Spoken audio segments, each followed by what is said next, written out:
Hello students, I am solving revise, reflect and refine part from chapter 4 describing motion around us for class 9 science from new NCERT syllabus 2026. And in this video I am going to solve question number 13. Already I have completed all the questions from question number 1 to 12 and uploaded all the videos on my channel. Now in this video we are going to start with question number 13. So यहाँ पे question number 13 है a girl is preparing for her first marathon by running on a straight road she uses a smart watch to calculate her running speed at different time intervals. So एक girl है जो अपने first marathon को prepare कर रही है by running on a straight road. So एक straight road पे वो रन करके प्रैक्टिस कर रही है अपने फर्स्ट मैराथन के लिए। और जब वो रन कर रही है तो उसने एक स्मार्ट वॉच पहना है जहाँ पे वो अपना running speed at a different time interval calculate कर रही है। तो वो सभी इस ग्राफ में दिया है। तो the graph figure 4.31 depicts her velocity versus time. तो यहाँ पे जो ग्राफ लिया है इसमें हमें उसकी velocity with time versus time इस ग्राफ में दिया है। Estimate the distance she ran based on the graph. तो हमें फाइंड आउट करना है how much distance she has covered according to this graph.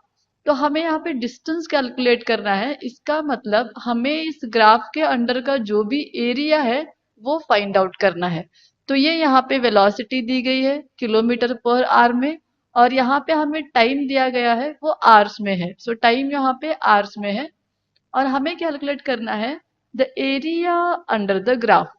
तो यहाँ पे अगर आपने ध्यान से देखा तो एक बार यहाँ पे स्टार्टिंग में सेम वेलोसिटी से रन कर रही है, फिर यहाँ पे वेलोसिटी इंक्रीज होती है, फिर यहाँ पे कांस्टेंट वेलोसिटी से रन कर रहे हैं, फिर वेलोसिटी डिक्रीज होती है। तो अगर अपने ग्राफ को ध्यान से देखा तो ये अलग अलग शेप ले रहा है यहाँ पे। तो इसी की वजह से जो एरिया अंडर द ग्राफ है वो भी हमें अलग अलग शेप में मिलेगा।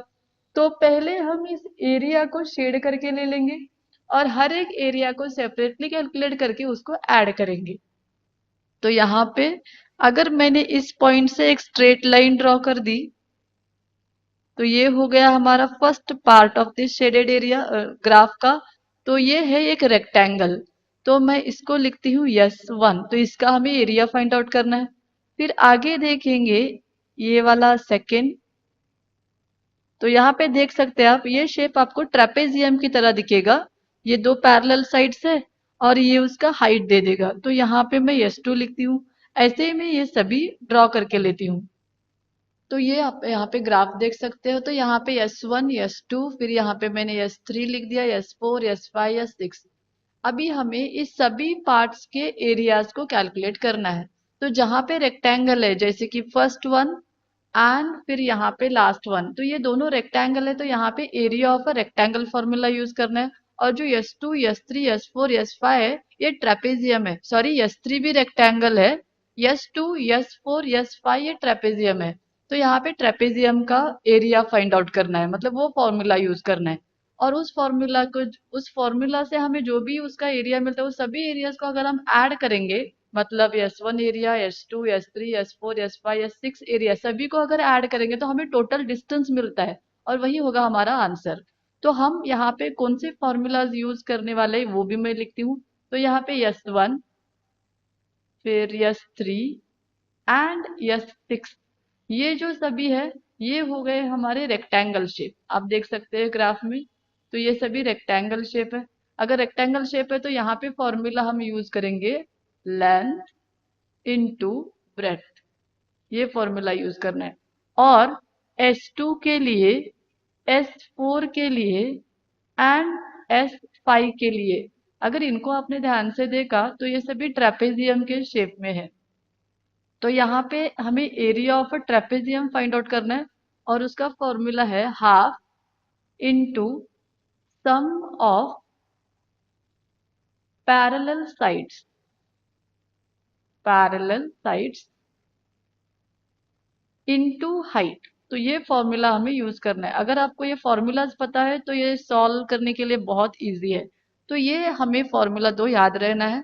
अभी हम देखेंगे इसका मेजरमेंट। अगर यहाँ पे आपने स्केल देखा तो स्केल दिया है यहाँ पे 2.5, यहाँ पे 5 और यहाँ पे 7.5। 2.5 और 5 के बीच में 10 डिजिट्स का यहाँ पे मार्क किया है। 1 2 3 4 5 6 7 8 9 10। तो ऐसे 10 डिजिट का यहाँ पे हमें स्प्लिट करके मेजरमेंट दिया है। वैसे ही अगर हम एक्स एक्सिस पे देखेंगे, ये 0 है और यहाँ पे डायरेक्टली 2 लिया है, और 0 और 2 के बीच में भी यहाँ पे 10 डिजिट्स 10 लाइंस को स्प्लिट किया है, आप देख सकते हैं यहाँ पे। तो इसी के बेसिस पे हमें अभी यूज करना है, कैसे कैलकुलेट करना है रीडिंग्स। तो अभी हम देखेंगे, अगर y एक्सिस पे देखिए, अगर यहाँ पे 2.5 है और इसके बीच में अगर 10 डिविजन्स है, तो एक डिवीजन हमारा कितना हो जाएगा? 0.25। सो आई होप आपको समझ में आ रहा है। ये टोटल कितना है? 2.5, और यहाँ पे डिविजन्स कितने हैं? 10 लाइन्स है। तो हम इस 2.5 को अगर 10 से डिवाइड करेंगे तो हमें आएगा आंसर 0.25। तो ये जो मेजरमेंट है ये हो गया फर्स्ट लाइन का। तो अगर फिर से इसमें 2.5 ऐड किया तो ये हो गया सेकेंड लाइन, फिर से उसमें 2.5 ऐड किया तो ये थर्ड लाइन। ऐसे अगर ऐड करते जाएंगे तो यहाँ पे 5 लाइन्स के बाद हमें मिलेगा 1.25। ऐसे ही अगर इसमें फिर से 5 लाइन्स ऐड करेंगे तो हमें मिलेगा 2.5। फिर से 5 लाइन्स ऐड करो, 3.75। फिर से 5 लाइन्स मतलब 5 टाइम्स 0.25 ऐड करो, 5 मिलेगा। तो ये है ऐसे यहाँ पे रीडिंग y एक्सिस पे।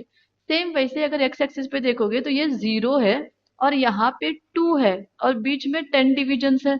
तो 2 को अगर मैंने 10 से डिवाइड करेंगे तो मुझे आंसर आएगा 0.2। तो ये एक लाइन मतलब ये हो गया 0.2। तो दूसरा लाइन मतलब 0.2 0.2, तो ये 0.4 हो गया। तीसरा लाइन मतलब फिर से 0.2 ऐड करो, 0.6।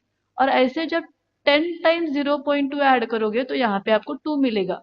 वैसे ही अगर आपने फिर से 10 टाइम्स 0.2 ऐड किया तो आपको 4 मिलेगा, और यहाँ पे सेंटर हो जाएगा 3। तो ये आपको पहले यहाँ पे स्केल समझ के लेना है। Now use the scale and find out the length and breadth of every shape। तो पहले हम S1 को फाइंड आउट करेंगे। तो S1 हमारा रेक्टेंगल है, तो उसी को हम फाइंड आउट करेंगे हमारे नेक्स्ट पेज पे। तो यहाँ पे मैं लिखती हूँ नंबर 1 S1, और S1 हमारा रेक्टेंगल है, तो यहाँ लिखती हूँ rectangle. So area of rectangle,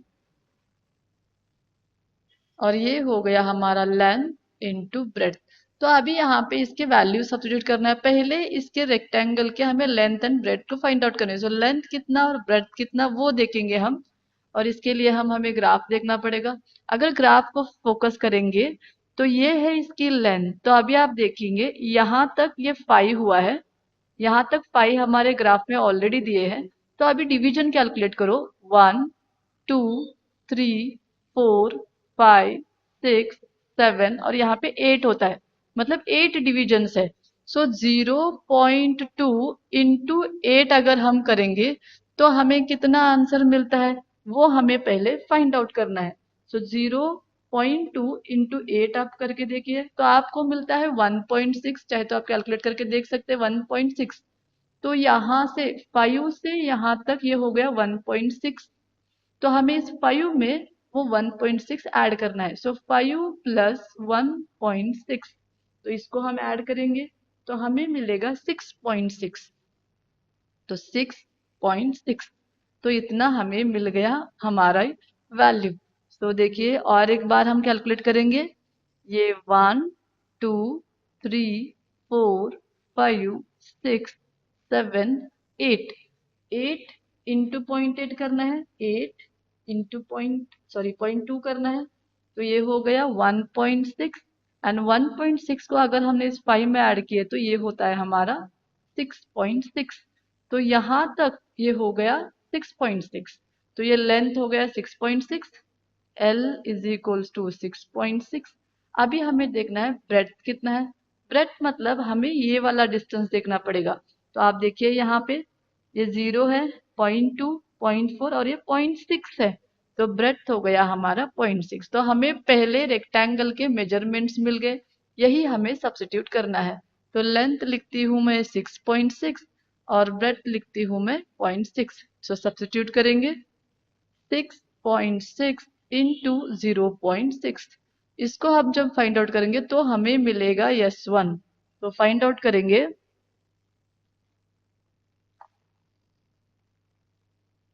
तो ये हमें मिलता है 3.96। तो ये हो गया हमारा एरिया। तो मैं इसको यहाँ पे लिखती हूँ। अभी हमें सेकेंड फाइंड आउट करना है। अगर आप सेकेंड वाला शेप देखोगे हमारे ग्राफ में, तो वो S2 है, मतलब ये वाला यहाँ पे ये। और ये कौन सा है? अभी ट्रेपेजियम है। तो यहाँ पे ट्रेपेजियम का फॉर्मूला यूज करना है, तो उसी को अभी हम यहाँ लिखेंगे S2। ये हमारा शेप है ट्रेपेजियम, तो मैं लिखती हूँ यहाँ पे ट्रेपेजियम। एंड इसका एरिया का फॉर्मूला है एरिया ऑफ ट्रेपेजियम। तो इसका भी एक फॉर्मूला और एक बार लिख के ले लेंगे हम यहाँ पे। तो ये हो गया हमारा फॉर्मूला, जो कि है half into sum of parallel sides into height. तो यहाँ पे पैरेलल साइड्स की पहले हम मेजरमेंट करेंगे। हम इसको एक साइड को ए ले लेंगे और दूसरे साइड को बी ले लेंगे और हाइट को हम एच ले लेंगे। तो अभी उसी को हम फाइंड आउट करेंगे ग्राफ के हेल्प से। अगर आप ग्राफ में ले देखेंगे तो ये समझो ए है और ये समझो हमारी साइड बी है। तो ए तो ऑलरेडी हमने फाइंड आउट की है और वो हमें कितनी आई थी? 6.6। तो ये तो फिक्स है 6.6। तो ए के साइड पे मैं लिखती हूँ 6.6। हमें बी की अभी देखना है। सो बी को अगर आपने ध्यान से देखा तो ये तो यहाँ पे है, मतलब ये ऑलरेडी हमें मेजरमेंट ग्राफ में दिया गया है। तो ये कितना है? 7.5। सो बी हो गया 7.5। तो ए और बी पैरेलल साइड्स तो मिल गए। अभी हाइट देखना है। हाइट के लिए हमें एक्स एक्सिस पे आना है। तो 0.6 से स्टार्ट करना है। 1, 2, 3, 4, 5 डिविजन्स है। 0.6 के बाद में 5 डिविजन्स है। तो एक डिवीजन मतलब कितना है? एक्स एक्सिस पे 0.2 है। 0.2 इंटू 5 करना है। तो जब आप 0.2 इंटू 5 करोगे तो हमें आंसर मिलेगा यहाँ पे 1। और ये 1 हमें इस 0.6 में ऐड करना है। तो अगर मैंने 0.6 में 1 को ऐड किया तो हमें कितना यहाँ पे आंसर मिलता है, वो हमें देखना है। सॉरी, हमें इसे ऐड नहीं करना है, इसको हमें इतना ही लेना है। तो ये हो गया हमारा 1। सिर्फ इतना ही चाहिए हमें हाइट। तो इसीलिए ये हमारा 0.2 इंटू 5 1 होता है। तो हमारा हाइट हो गया यहाँ पे 1। यहाँ पे ऐड नहीं करना है, तो ये आपको याद रखना है यहाँ पे। Sorry for the mistake. तो यही वैल्यूज हम सब्स्टिट्यूट करेंगे हमारे नेक्स्ट एरिया में। तो हमें यहाँ पे ए कितना है? 6.6 और बी कितना है? 7.5 और हाइट कितना है? 1। तो मैं यहाँ पे लिखती हूँ ए है 6.6, बी है 7.5 और हाइट हमारा 1 है। तो सब्स्टिट्यूट करेंगे हाफ और इनटू ब्रैकेट में लिखेंगे 6.6 प्लस 7.5 इंटू 1 लिखना है। तो अभी हम फाइंड आउट करेंगे 6.6 प्लस 7.5 कितना होता है।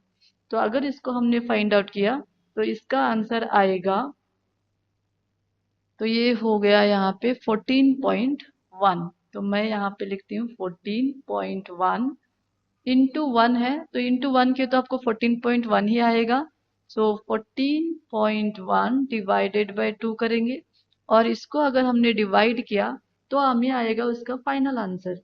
तो डिवाइड करेंगे 7.05 आता है। तो ये यस 2 है। यस 2 हो गया 7.05। तो हमें आ गया यहाँ पे सेकेंड एरिया, जो कि है यस 2। अभी हमें फाइंड आउट करना है थर्ड एरिया। तो अभी हमें फिर से ग्राफ में देखना पड़ेगा कि वो कौन सा शेप है। अगर आपने थर्ड एरिया को देखा तो वो कौन सा शेप है यहाँ पे? ये देखिए, ये यस 3 है और यस 3 फिर से रेक्टेंगल है। तो ये है हमारा लेंथ 7.5 और यहाँ पे ब्रेड के लिए हमें नीचे देखना पड़ेगा। तो ये देखिए यहाँ पे 1, 2, 3, 4, 5, 6 और 7। सो 7 टाइम्स 7 डिविजन्स है यहाँ पे। तो अगर हमने 0.2 को 7 से मल्टीप्लाई किया तो हमें कितना आता है? तो ये आएगा हमें 1.4। तो ये जो डिस्टेंस है ये हमारा 1.4 है। सो ब्रेड्थ हो गया 1.4 और ये जो लेंथ है ये कितना है हमारा? 7.5। सो 7.5 1.4 को सब्स्टिट्यूट करेंगे हम हमारे वैल्यूज में। तो पहले हम लिखेंगे थर्ड, जो कि है S3 और ये फिर से है रेक्टेंगल। तो यहाँ पे मैं फिर से फॉर्मूला नहीं लिखूंगी, डायरेक्ट लिखती हूँ S3 is equals to length into breadth. तो हमारा लेंथ हो गया 7.5 एंड ब्रेथ हो गया हमारा 1.4। तो डायरेक्टली सब्स्टिट्यूट करेंगे, S3 is equals to 7.5 into 1.4। अगर इसको हमने कैलकुलेट किया तो हमें मिलेगा आंसर, तो आंसर आया 10.5। तो ये हो गया S3। अगर रेक्टेंगल है तो उसके आंसर्स बहुत फास्ट आते हैं, इजीली जस्ट आपको मल्टीप्लाई करना है। अभी हम जाएंगे फोर्थ जो कि है S4। S4 फिर से ट्रेपेजियम है, तो मैं यहाँ पे लिखती हूँ ट्रेपेजियम। एंड ट्रेपेजियम है तो फॉर्मूला हमारा यही यूज करना है। तो यहाँ पे हमें पैरेलल साइड्स पता करना है ए और बी, और फिर हाइट भी पता करनी है। तो फिर से हम ग्राफ में जाएंगे और यहाँ पे फाइंड आउट करेंगे। तो S4 के लिए पैरेलल साइड ये है पहली, तो ये समझेंगे ए है, तो ऑलरेडी ये कितना है हमें पता है 7.5 है, और बी यहाँ पे है। तो बी कितना है आप देखिए, ये यहाँ से स्टार्ट होता है, ये ऐसे हमें स्ट्रेट इस तरफ जाना है, तो ये यहाँ पे रुक जाती है। तो जो हमने फर्स्ट रेक्टेंगल को ली थी वही हाइट हमें लेना है यहाँ पे। तो हमने यहाँ पे किया था उसको फाइंड आउट। तो यहाँ पे हमने क्या किया था, 5 में इतने डिविजन्स को ऐड किया था, मतलब ये वैल्यू वैल्यू हमें लेना है। तो ये हो गई 6.6। जो वैल्यू ऑलरेडी हमने कैलकुलेट की है वही वैल्यू हमें फिर से यहाँ पे यूज करना है। तो ए 7.5 है, बी 6.5 है, और यहाँ पे देखना पड़ेगा हमें हाइट। तो हाइट देखिए 3 के बाद में 1 2 3 4 5 6 7 और 8। तो हमें 0.2 को 8 से मल्टीप्लाई करना पड़ेगा, तो हमें मिलेगी हमारी हाइट, और ये होती है यहाँ पे 1.6। तो ये आ गई हमारी 1.6। तो यहाँ पे हमें ये हाइट लेना है, और ये 7.5 और ये 6.6 हमें यहाँ पे लेना है। तो A 7.5, B 6.6 सब्स्टिट्यूट करेंगे। तो A हो गया 7.5, B हो गया 6.6, और यहाँ पे ये कितना होता है 1.6। तो सब्स्टिट्यूट करो, हाफ इंटू ब्रैकेट 7.5 प्लस 6.6, और फिर से इंटू यहाँ पे 1.6 करना है। तो पहले हम 7.5 और 6.6 को ऐड करेंगे, तो इसका आंसर आएगा 14.1। तो मैं यहाँ लिखती हूँ 14.1, और यहाँ पे इंटू 1.6 भी करना है, तो वो भी करेंगे, हाफ इंटू, तो 14.1 इंटू 1.6, तो ये आएगा 22.56। मतलब हमें 22.56 को डिवाइडेड बाई 2 करना है, और इसको किया तो हमें S4 का आंसर आएगा। तो वो डिवाइड हम करेंगे, तो आंसर आएगा 11.28। ये कैलकुलेशन मैंने ऑलरेडी यहाँ पे करके रखा है, इसीलिए मैं यहाँ पे फास्ट लिख रही हूँ, लेकिन आपको ये सभी कैलकुलेशन करके सेपरेट करके देख के यहाँ पे लिखना है। तो ये हो गया है हमारा एरिया S4 का। अभी हमें करना है S5 फाइंड आउट। अभी S5 कौन सा शेप है वो देखेंगे हम यहाँ पे। तो S5 यहाँ पे फिर से ट्रेपेजियम है, और यहाँ पे अभी ये है हमारी ऑलरेडी दी हुई साइड जो कि है 6.6। इस साइड को हमें फाइंड आउट करना है, और अगर हम ग्राफ में अगर इस साइड को देखेंगे, आप देखिए स्ट्रेट ऐसे जाना है हमें, और ये यहाँ पे आना पड़ेगा। तो 6.25 के बाद में एक डिवीजन है, मतलब 6.25 में, वो मैं यहाँ लिखती हूँ, 6.25 में प्लस 0.25 हमें ये करना पड़ेगा। इतना अगर हम करते हैं तो हमें यहाँ पे ये वाली वैल्यू मिलेगी। ये तो 6.6 ऑलरेडी है, तो ये वैल्यू हमें मिलेगी, तो वो हम करेंगे। तो ये आती है 6.5, तो ये 6.5 है, और ये यहाँ पे आती है 6.6। तो इसी को अभी हम यहाँ पे लिखेंगे। तो मैं यहाँ लिखती हूँ S5 is equals to, trapezium है तो यही फॉर्मूला यूज हो जाएगा, तो डायरेक्टली सब्स्टिट्यूट करती हूँ, हाफ इंटू ब्रैकेट में 6.6 प्लस 6.5 इंटू इंटू अभी हमें यहाँ पे हाइट लेना है, और हाइट को हम इस फिर से ग्राफ में देखेंगे। तो यहाँ देखिए 1, तो 4 तो यहाँ पे ऑलरेडी है, तो ये 4.2 होता है, ये 4.4 होता है, ये 4.6 होता है, तो ये हो गया यहाँ पे। ये अगर 4.6 हो रहा है तो 4.6 में हमें कितना ऐड करना पड़ेगा? 1 2 3 4 5। 5 मतलब 0.2 इंटू 5 अगर किया तो 1 आता है। सो 4.6 में हमें 1 को ऐड करना है, तो ये कितना हो जाएगा? सो ये हो जाएगा 5.6। तो यहाँ पे ये जो इतना है यही उतना हमें देखना है। सो 1 2 3 4 5, 5 इंटू 2 फिर से ये 1 हो जाएगा, तो ये हो गया हमें 1। ऐड नहीं करना है, सॉरी, तो ये ऐड नहीं करना है, सिर्फ हमें यहाँ से यहाँ तक देखना है। तो हर एक डिवीजन मतलब 0.2 है, 0.2 इंटू 5 टाइम्स किया तो ये 1 आया। तो हमें एक पैरेलल साइड 6.6, दूसरी पैरेलल साइड 6.5 और हाइट मिल गई 1। तो अभी हम सब्स्टिट्यूट करेंगे यहाँ पे, तो 6.6 6.5 और यहाँ पे मैं लिखती हूँ 1। तो अभी इसी को हमें कैलकुलेट करना है, हाफ इंटू इन दोनों को ऐड करेंगे तो ये होता है 13.1 और इंटू 1 है, तो इंटू 1 मतलब वही रहेगा। सो 13.1 डिवाइडेड बाई 2। तो हमारा यस 5 का जो आंसर आएगा, जो हम इसको डिवाइड करेंगे अभी और लिखेंगे आंसर, तो ये आंसर हो गया 6.55। तो हमें आ गया S5। अभी लास्ट एक बच गया, वो है सिक्स्थ वन, वो है S6। और S6 अगर आपने ग्राफ में देखा तो ये फिर से रेक्टेंगल है, तो रेक्टेंगल इजी हम कैलकुलेट कर सकते हैं। तो ये है हमारी लेंथ, ऑलरेडी हमने कैलकुलेट की है 6.5, और ये है हमारी ब्रेड। तो ब्रेड देखेंगे 1 2 3 4 5, फिर से 5 है मतलब 0.2 इंटू 5 1 आएगा, तो ये भी 1 है। तो ये 6.5 और ये 1 है, तो इसी को हम यहाँ पे सब्स्टिट्यूट करेंगे अभी। तो यहाँ लिखती हूँ यस 6 इज इक्वल्स टू, फिर से लेंथ इंटू ब्रेड्थ लिखेंगे, और S 6 is equals to 6.5 into 1 आएगा, तो यस 6 कितना आता है? 6.5।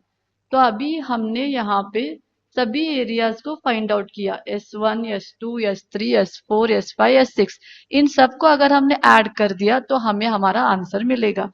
सो देयरफॉर यहाँ पे लिखेंगे distance is equals to S1 plus S2 plus S3 plus यहाँ पे फिर S4 plus S5 and S6। Substitute all the values, तो S1 हमें आया है 3.96 प्लस S2 आया है 7.05 plus S3 10.5 plus S4 11.28 plus S5 6.55 and S6 कितना आया है हमारा? 6.5। तो ये सभी वैल्यूज को यहाँ पे मैंने सब्स्टिट्यूट किया है। जब हम सबको ऐड करेंगे तब हमें मिलेगा हमारा आंसर। तो चलो ऐड करेंगे। तो ऐड करने के बाद हमें आंसर मिलेगा 45.84। तो ये हो गया हमारा आंसर यहाँ पे 45.84। तो मैं उसी आंसर को और एक बार यहाँ पे लिखती हूँ। तो आंसर है distance is equals to 45.84, sorry 45.84 kilometre, ऐसे हमें लिखना है किलोमीटर, क्योंकि हमारी वेलोसिटी किलोमीटर पर आवर में है और टाइम भी आवर में है, तो आर आर कैंसर होता है, तो हमें आंसर आता है डिस्टेंस 45.84। तो ये हो गया हमारा total distance in this graph. अभी यहाँ पे हमने हर एक शेप को करेक्टली लेने की कोशिश की है, तो हमारा आंसर उतना है। आप अप्रोक्सीमेटली चाहे तो यहाँ पे ऐसे ड्रॉ करके इसको एक रेक्टेंगल और इसको यहाँ पे एक रेक्टेंगल, इसको यहाँ पे एक रेक्टेंगल, ऐसे भी थोड़ा बहुत अप्रोक्सीमेटली लेके कर सकते हैं।